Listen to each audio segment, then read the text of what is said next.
Hello दोस्तों, आज फिर से हम लोग आपके सामने आए हुए हैं एक नए वीडियो के साथ। जो लास्ट टाइम हम लोगों ने वीडियो बनाया था उसमें हम लोगों ने अंत में जाते जाते एक बात कही थी, वो थी ईएमआई से रिलेटेड कि स्टॉक्स में अगर ईएमआई हम लोग जो आज के तारीख में अगर देखने जाए तो हर बंदा कहीं ना कहीं लोन में डूबा हुआ है।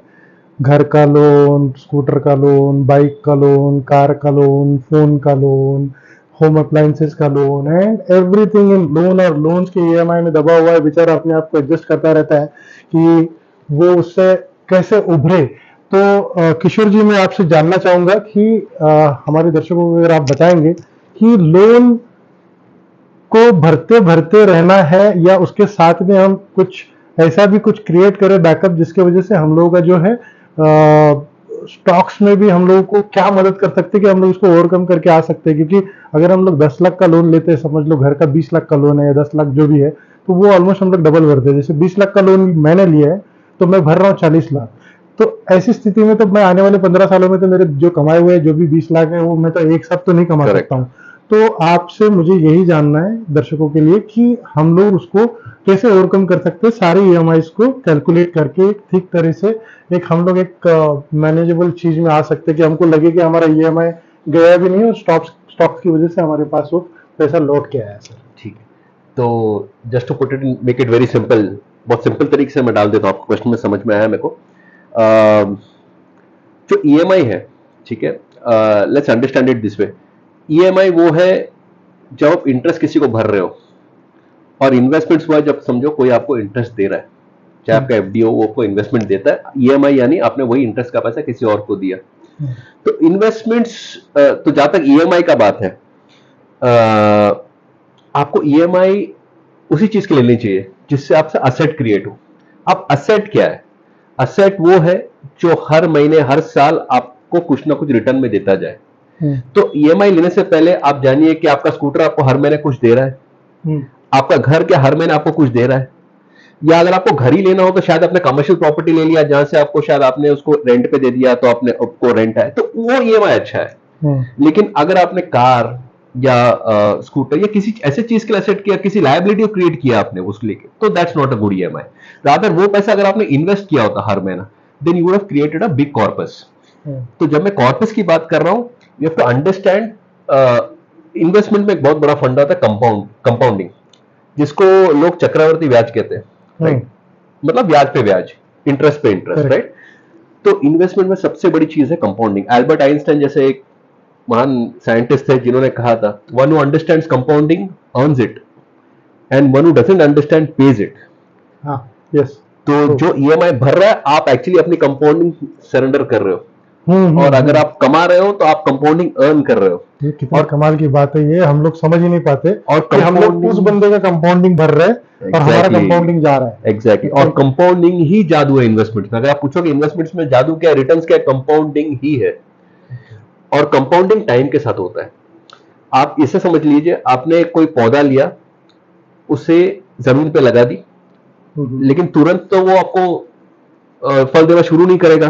उसको समय लगता है, वो कुछ समय आप देते हैं, कुछ साल उसको प्रॉपर्ली मैच्योर करते हैं, उसको पानी देते हैं, उसको धूप देते हैं, ध्यान लग रहा है कि बराबर से उसको विंड और ब्रीज प्रॉपर्ली लग रहा है, पानी सही से लग रहा है। फिर कुछ साल उसकी देखभाल करने के बाद वो आपका देखभाल करता है in the form of fruits. यही होता है इन्वेस्टमेंट्स में। आपको अच्छी इन्वेस्टमेंट प्रोडक्ट, या अगर जैसे आपने स्टॉक्स मेंशन किया, तो आपने अच्छा कोई स्टॉक ढूंढा। जैसे हमारी उस दिन बात हुई तो आपने मुझे कहा था, हमने डिस्कस किया था कि इन्वेस्टमेंट यूनिवर्स में 5,500 स्टॉक्स है, उसमें 70-80 इन्वेस्टमेंट लायक है। वो 70-80 स्टॉक्स में से आप ढूंढ लो। तो वो मंथन करना पड़ता है, उसकी बड़ी तपस्या होती है, और वो सारी वो आपका जो है फर्टाइल लैंड है, उसमें आप अपना इन्वेस्टमेंट का पौधा लगाओ। तो आपने अगर अच्छी कंपनी में पौधा लगाया तो आपके अच्छे रिटर्न्स आएंगे, अच्छे फ्रूट्स आएंगे। तो this is how it works.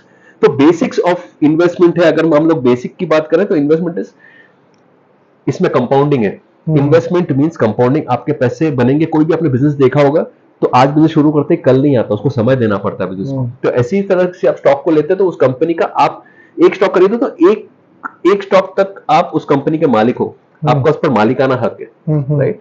तो आप उस बिजनेस में इन्वेस्ट कर रहे हो, फिर वो बिजनेस आपको डिविडेंड कमा के देता है। जो प्रॉफिट से डिविडेंड आती है, तो कंपनी आपको डिविडेंड देती है, वो आपका प्रॉफिट है, और उससे जो कंपनी की वैल्यू बढ़ती है, वो आपके शेयर की वैल्यू बढ़ती है।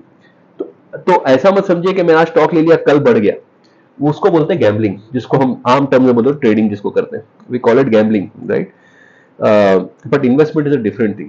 आप बिजनेस खरीदो, उसको नर्चर करो, जैसे आप प्लांट को नर्चर करते हैं, पानी खाद दो, इंश्योर करो कि बिजनेस सही से चला रहा है, जो बंदा चला रहा है सही से चला रहा है। अगर वो बंदा सही से चला रहा है तो आपकी कंपनी ग्रो करेगी, आपकी कंपनी की प्रॉफिट जो 100 करोड़ कर रही है शायद 5-10 साल बाद 1000 करोड़ करेगी।